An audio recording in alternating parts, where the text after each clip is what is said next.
North Korea is super closed off, but we were fortunate enough to, it all started with a conversation that went, isn't it crazy that we're living so close to North Korea, but there's no possible way to get in? And then my fiance saying, no, there has to be a way to get in. And then 6 months later, we found ourselves on a plane heading to North Korea. When we got on the plane to head to North Korea, the atmosphere was palpable. You could feel it. It was electric. Everybody on the plane was nervous and excited, and there was a little bit of this haze of fear on everybody. They didn't know what to expect. They've heard all the crazy rumors you hear from the media and your cousin and the guy down the street. So nobody knew what to expect. But I had this uneasy calm about everything, and I was just super excited to get there. And I was the first guy off the plane, the first guy through the border, and I walked up to the first guy I saw and started having a conversation with him. It was phenomenal. We landed in Pyongyang.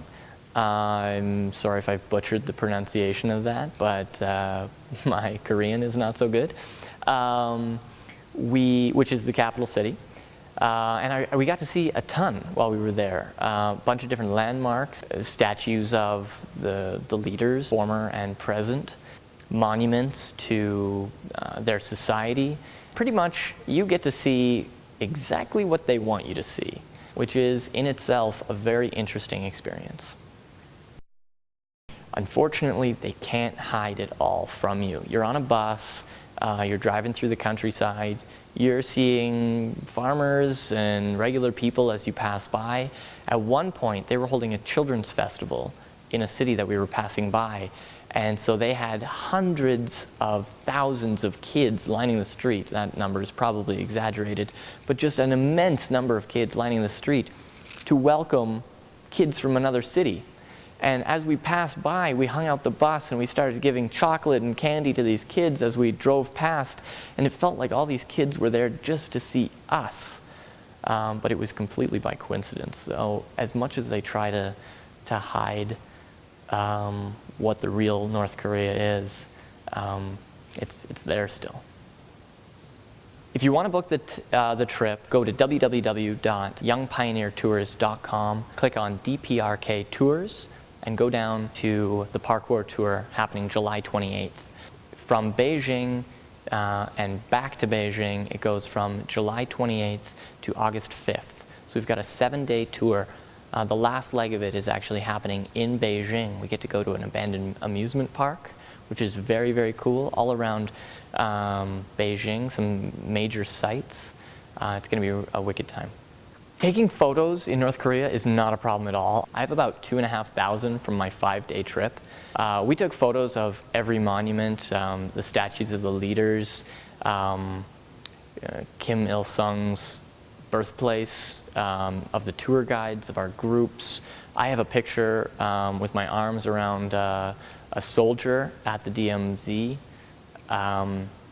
There are very little restrictions as long as you follow their rules, and they make them very clear, and if you don't know, you ask. You don't have to have a ton of parkour experience in order to join this trip. We're going to have people that are quite advanced along the way to help you out and learn and show you good lines, and then we're going to have people that have only done it once or twice in their whole life joining this trip as well. We have 2 heavy parkour days in the trip. The rest of the trip is interspersed with activities and events and meals and traveling and a little bit of parkour on those days as well. But you definitely don't need to know a ton of parkour to get the most out of this trip. This trip represents exactly what parkour is all about. Parkour is about overcoming obstacles and shattering boundaries and experiencing what you thought was impossible. And that is a trip to North Korea in a nutshell.